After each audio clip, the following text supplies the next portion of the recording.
अन्य महत्वના સમાચારો પર નજર કરીશું। સુરતમાં ગેરકાયદે રહેતા બાંગ્લાદેશીઓની સામે પોલીસ દ્વારા તબાહી બોલાવવામાં આવી છે। રામપુરા, નાનપુરા અને પોલીસનું સર્ચ ઓપરેશન સગ્રામપુરા, મહિધરપુરા વિસ્તારમાં પણ પોલીસ દ્વારા સર્ચ ઓપરેશન હાથ ધરવામાં આવ્યું। શહેરના 4 વિસ્તારોમાં પોલીસનું સઘન ચેકિંગ, મોટા પોલીસના કાફલાની સાથે પોલીસ ચેકિંગ હાથ ધરવામાં આવી રહ્યું છે।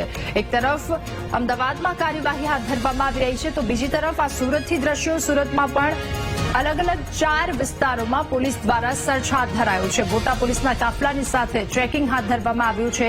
4 વિસ્તાર સુરતના જ્યાં ગેરકાયદે રહેતા બાંગ્લાદેશીઓની સામે પોલીસે તબાહી બોલાવી। સગ્રામપુરા, મહિધરપુરા, આ સાથે સુરતના અન્ય 2 વિસ્તાર રામપુરા અને નાનપુરા કે જ્યાં લોકો વસવાટ કરતા હોવાની વાત સામે આવી, જેને લઈને હવે પોલીસનો કાફલો મોટા પોલીસના કાફલાની સાથે 4 વિસ્તારોમાં ચેકિંગ હાથ ધરવામાં આવ્યું છે। तो एक तरफ अमदावादની કાર્યવાહી, બીજી તરફ આ સુરતથી દ્રશ્યો સામે આવી રહ્યા છે। પોલીસ દ્વારા સુરતમાં પણ સઘન ચેકિંગ હાથ ધરવામાં આવી રહ્યું છે। ગેરકાયદે રહેતા બાંગ્લાદેશીઓની સામે પોલીસની તબાહી।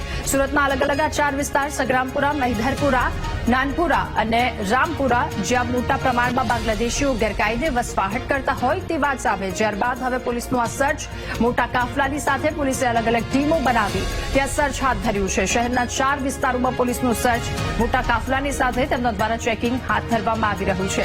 ત્યારે રામપુરા, નાનપુરામાં પોલીસનું સર્ચ ઓપરેશન 2 ટીમ દ્વારા ત્યાં કાર્યવાહી કરવામાં આવી રહી છે। આ સાથે સગ્રામપુરા અને મહિધરપુરામાં પણ રહેતા હોવાની વાત સામે આવતા પોલીસે ત્યાં પણ સર્ચ ઓપરેશન હાથ ધર્યું છે। શહેરના 4 વિસ્તારોમાં પોલીસનું ચેકિંગ।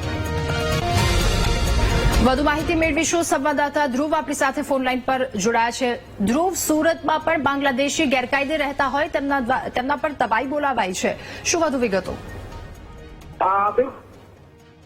જે રીતે સર્ચ કરવામાં આવી કાર્યવાહી કરાઈ તેની સામે